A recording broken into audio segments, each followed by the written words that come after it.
This is Corey Dickerson of Cahokia Heights, and tonight I will be reporting on my findings on a water bill that was too high. Recently, everyone have experienced a spike with their bill. I was also able to find out that there was a time where a bill was estimated and usage was out of control.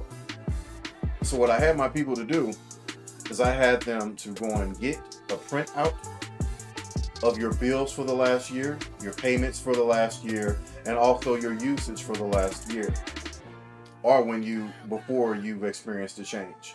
And what we find tonight will be staggering. So the first thing I do when I am inspecting a flood, I like to look outside. We first noticed that there was some work done recently in front of the home at the meter with a sign pointing to locate in front of the house. All right, give it a test run, say something. Sharece, testing 1, 2, 3.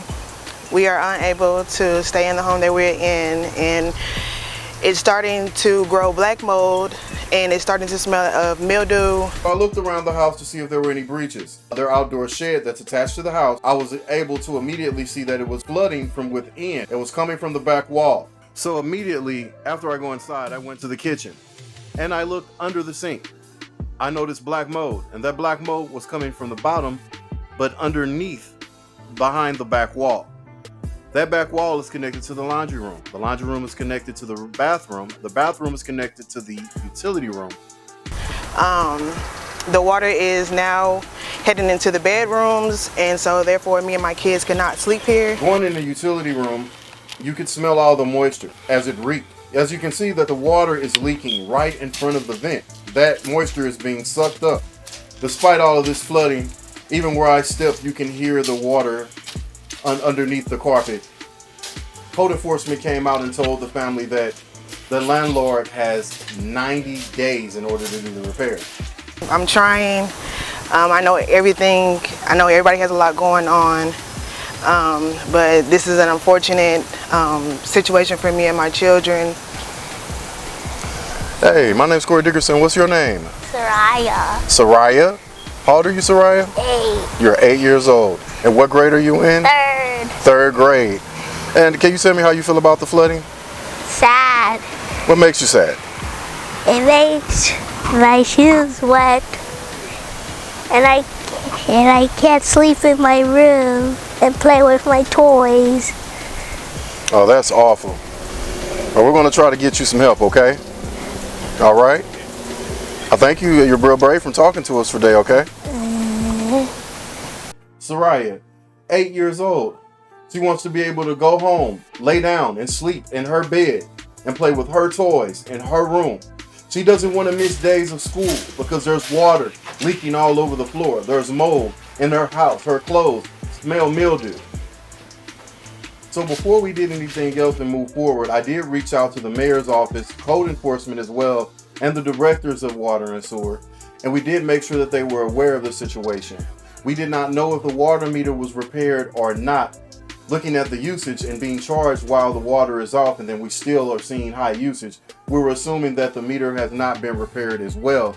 And if you want to find out that information, you have to personally FOIA the water company in order to get that information to see if there's been a repair, because they're not going to give you information about your personal property. After we reached out to the city and they said that they're going to give the landlord 90 days in order to do a repair, then that was concerning. Considering that somebody had to come over there and inspect and was actually able to see the same thing that we're looking at right now, that we felt that 90 days was an adequate amount of time. That was not right. And with housing authority, they did say 30 days, which is not as bad, but I didn't think that they understood the severity of the issue.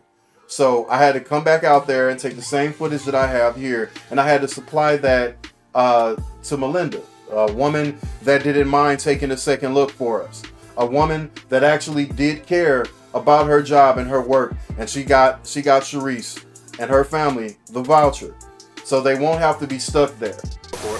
I do have a Section 8 voucher, but I will still need help with the deposit and moving costs.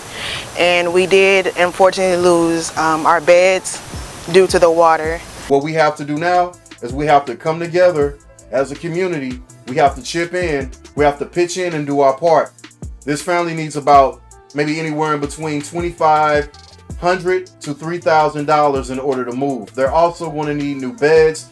The children has lost clothes. They need our help. So if you could help, it would mean the world to this family. It would mean the world to these children. I need you guys to help. If you have any questions, please don't hesitate to give me a call at 618-414-0099. That's 618-414-0099. If you want to help, please give me a call at 618-414-0099. Other than that, I need you guys to donate and help this family come out of this. We need them to come out of this standing. Thank you for all that you do. Thank you for your continued support. And you guys have a great rest of your day.